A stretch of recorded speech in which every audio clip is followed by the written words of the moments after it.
तो आज हम लोगों का मैथमेटिक्स का एक चैप्टर जिसका नाम है कोऑर्डिनेट ज्योमेट्री, उसके अंदर हम लोग पढ़ाई स्टार्ट कर रहे हैं। ये हमारा लेक्चर नंबर 1 है। अब देखिए, पहले हम लोग ये वर्ड समझने की कोशिश करते हैं कि कोऑर्डिनेट बोलते किसको। कोऑर्डिनेट का मतलब समझेंगे तब ना फिर कोऑर्डिनेट ज्योमेट्री है, फिर उसके अंदर की सारी चीजें समझ में आएंगी। तो जैसे को वर्ड आ गया ना कहीं पे भी, ये जो को वर्ड कहीं पे भी ऐसे आ जाए, को मतलब क्या होता है? दो, टू। ऑर्डिनेट मींस देखिए दो सिस्टम होता है ऑर्डिनेट जिसको बोलते हैं। एक को बोलते हैं एब्सिसा और एक को बोलते हैं ऑर्डिनेट। तो ऑर्डिनेट और एब्सिसा को जब हम साथ में लेकर कुछ ज्योमेट्रिकल अरेंजमेंट दिखाते हैं, that is only known as coordinate system. एक को हम बोलते हैं abscissa. What is called as abscissa? X axis को abscissa, X axis is abscissa and Y axis is ordinate. तो ये वाई एक्सिस को ऑर्डिनेट बोलते हैं और एक्स एक्सिस को क्या बोलते हैं? एब्सिसा बोलते हैं। और ये जो एब्सिसा और ऑर्डिनेट को मिलाकर कुछ अगर आप कुछ ज्योमेट्रिकली कुछ एक फिगर बना रहे हैं जहां पे आप कोऑर्डिनेट्स, कोऑर्डिनेट मींस दोनों को मिलाकर, और इसका रिप्रेजेंटेशन क्या होता है? x, y। आप इस प्रकार से उसको क्या करते हैं? रिप्रेजेंट करते हैं। उससे जब आप कोई ज्योमेट्रिकल फिगर बनाएंगे उसे ही हम क्या कहते हैं? Coordinate geometry. तो सबसे पहले आप कोऑर्डिनेट ज्योमेट्री में जो ओरिजिन और कोऑर्डिनेट ज्योमेट्री किसे कहते हैं वो सारी चीजें आप लिखेंगे, right? A pair of mutually perpendicular lines, a pair of mutually perpendicular lines which are known as a pair of mutually perpendicular lines which are known as coordinate axis, which are known as coordinate axis, in which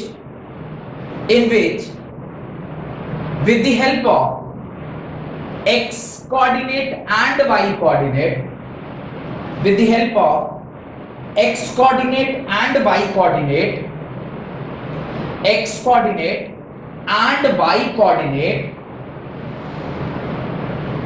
also known as abscissa and ordinate respectively, a b s c i s s a, a b s c i s s a, ABSCISSA, abscissa and ordinate respectively, abscissa and ordinate respectively is known as coordinate geometry, is known as coordinate geometry. Full stop. Paragraph change. The point of intersection between this y-axis and x-axis, between this y-axis and x-axis is known as origin. इसको क्या बोलते हैं? origin बोलते हैं। and origin is represented by 0, 0. origin is represented by 0, 0. done?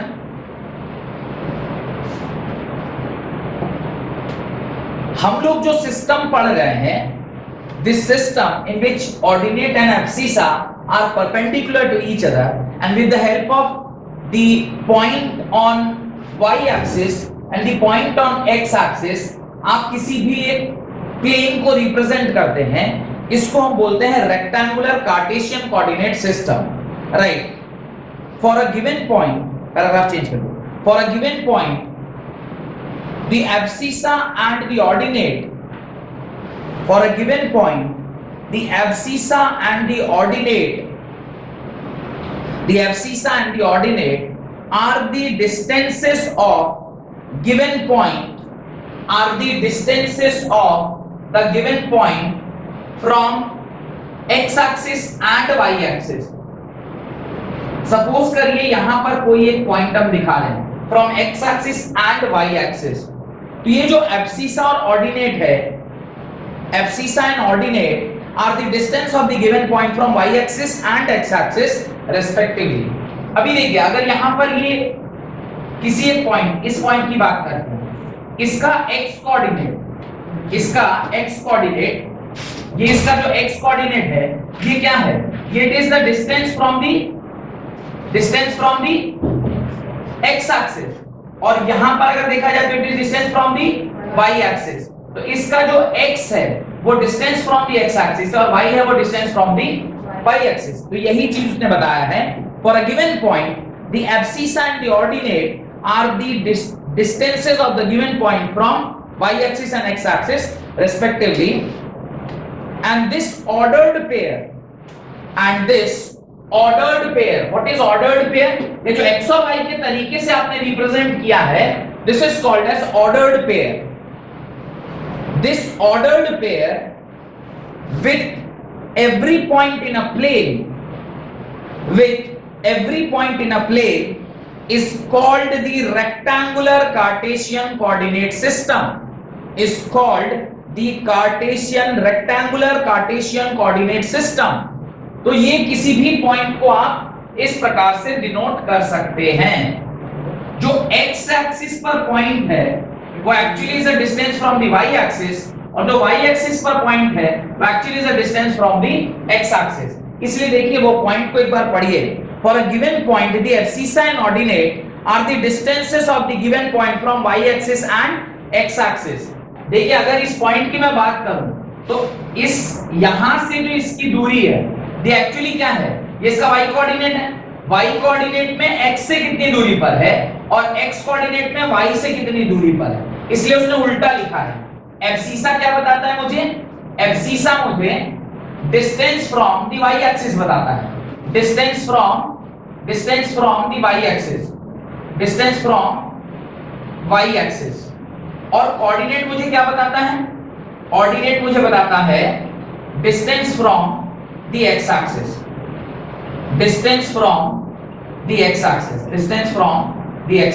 ये उल्टा होता है।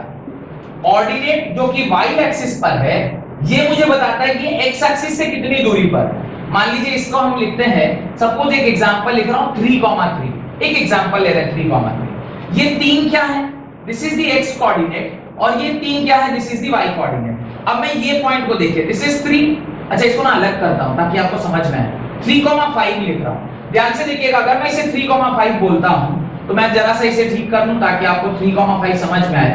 This is 1, this is 2 and this is 3, यहां पे 1 2 3 4 और इसे मैं क्या कर लेता हूं 5। इसका कोऑर्डिनेट 3,5 है।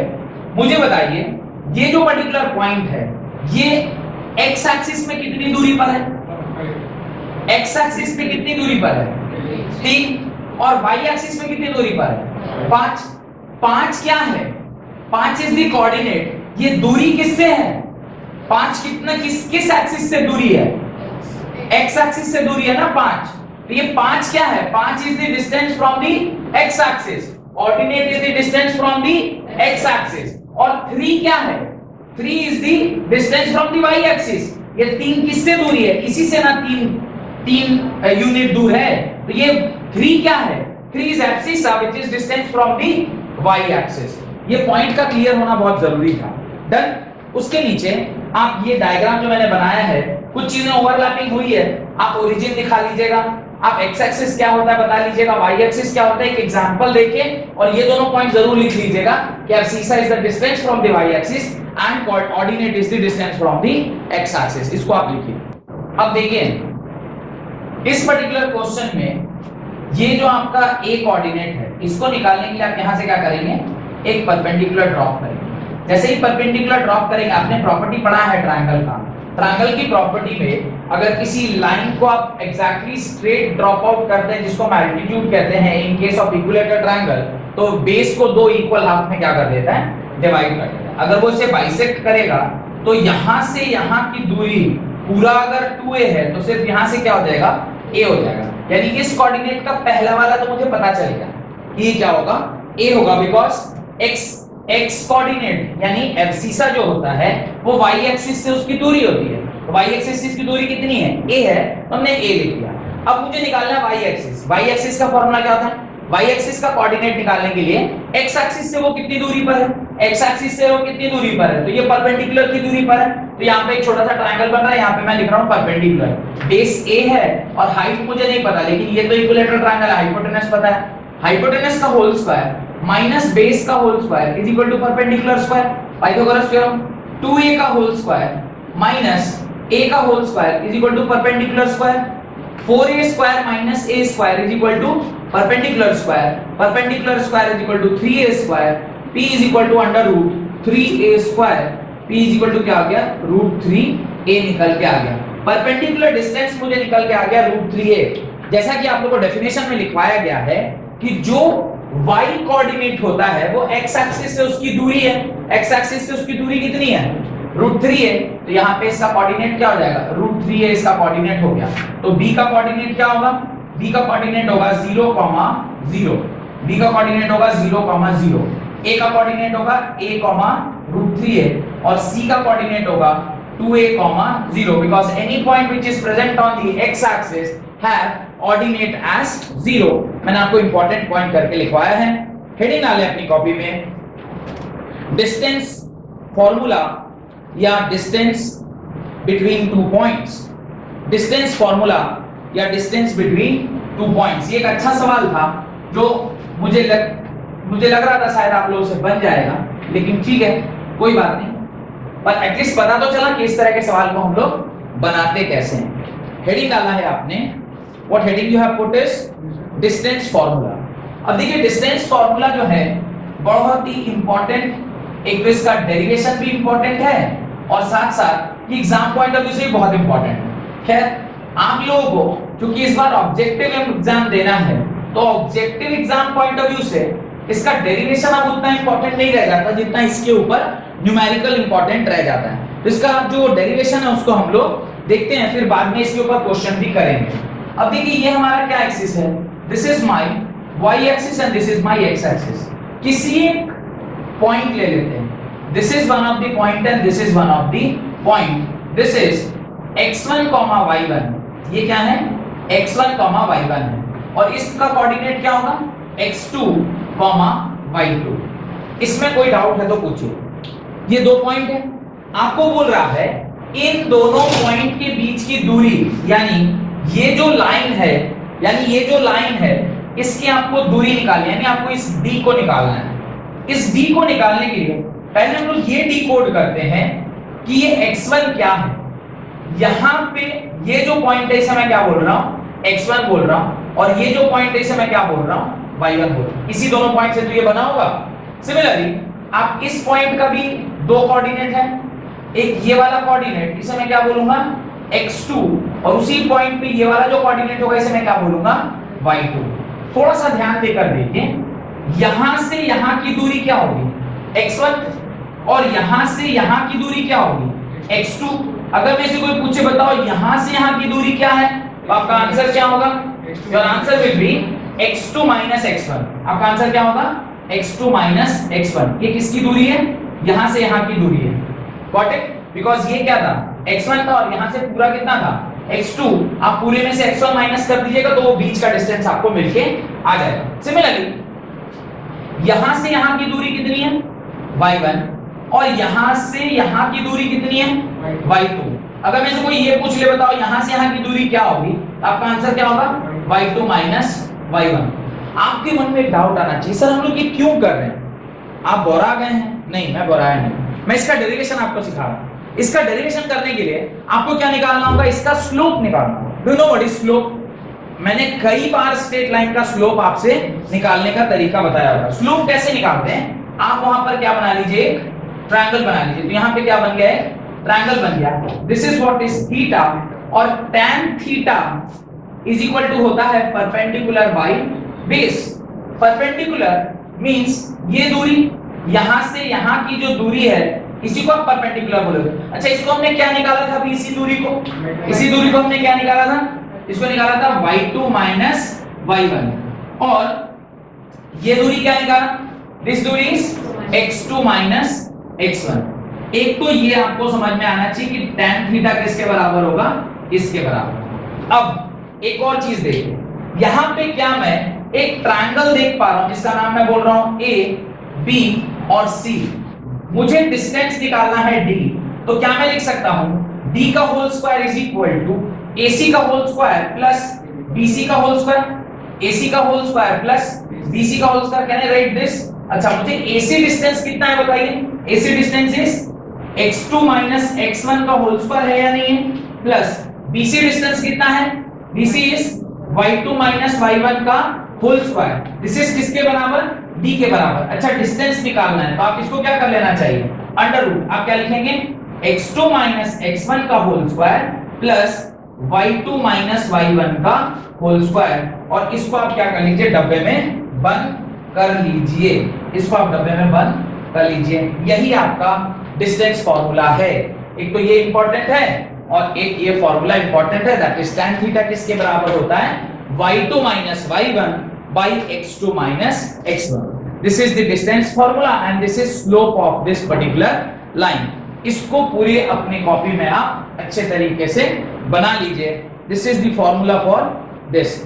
इसमें एक और इंपॉर्टेंट चीज होती है, लगे हाथों मैं चाहूं तो आपको दिखा भी सकता हूं, पर मैं चाहता हूं पहले आप इसे बनाएं फिर हम लोग उसको देखेंगे। चलिए बनाइए इसे आराम से।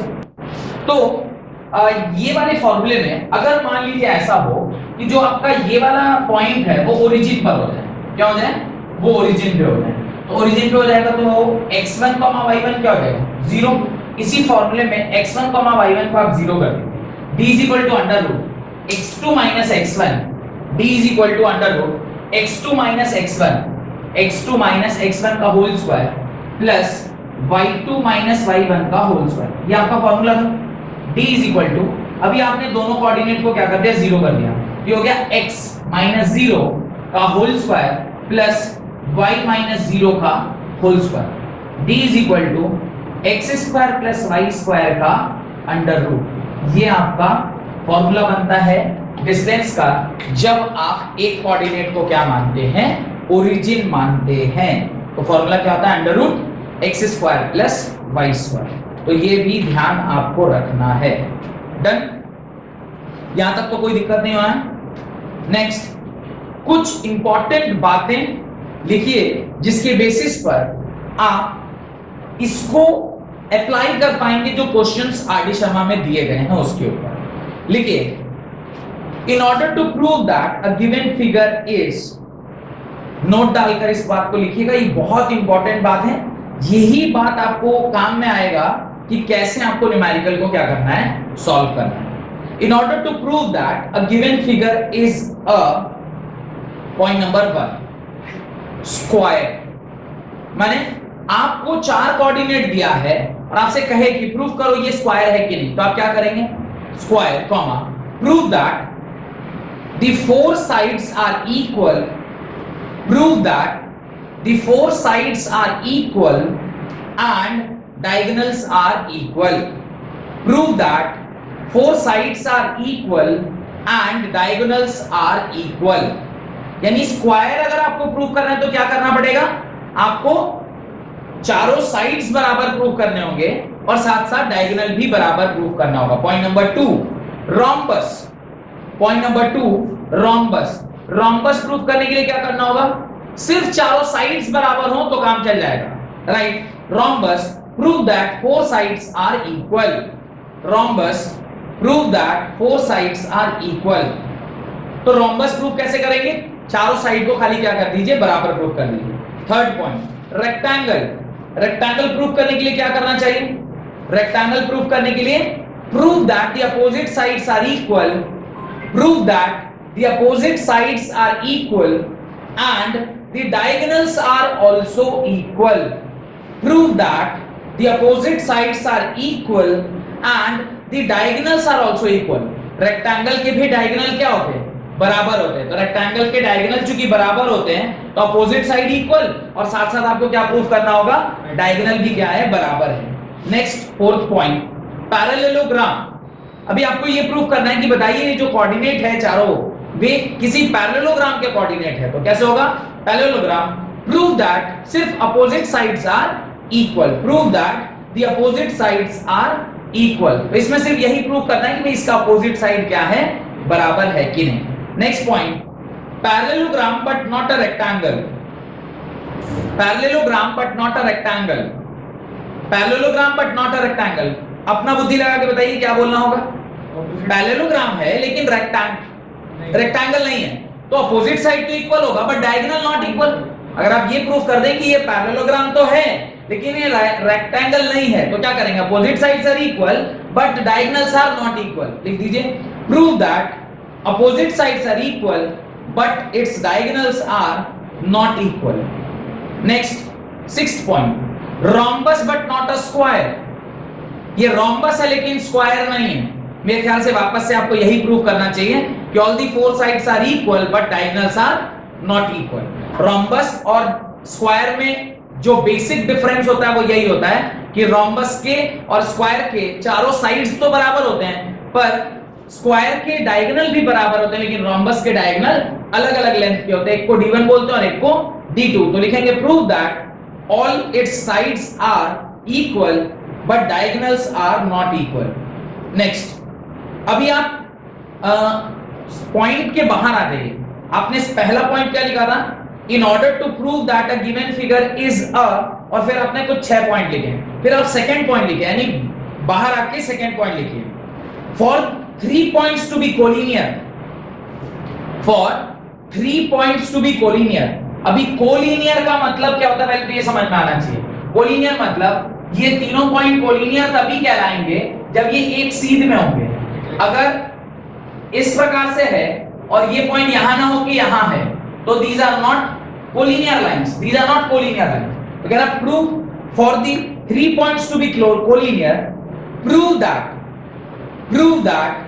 the sum of the distances between two pair of points, prove that sum of the distances between the two pair of points is equal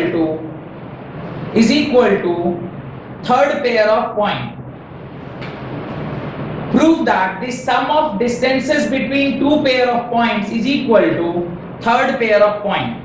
क्या मतलब है इसका समझते हैं। कह रहा है अगर ये सपोज करिए x मीटर सेंटीमीटर जो भी है, ये y सेंटीमीटर है, तो आपने सपोज इसे AB निकाला, AB कितना निकल के आया, सपोज x यूनिट निकल के आया। फिर आपने BC निकाला तो BC कितना निकल के आया, y यूनिट निकल के आया। अगर आप AC कैलकुलेट कर रहे हैं और वो x प्लस वाई यूनिट आ जाए, इसका मतलब ये तीनों क्या है, एक सीध में है, इसका मतलब ये तीनों क्या है, लीनियर हैं।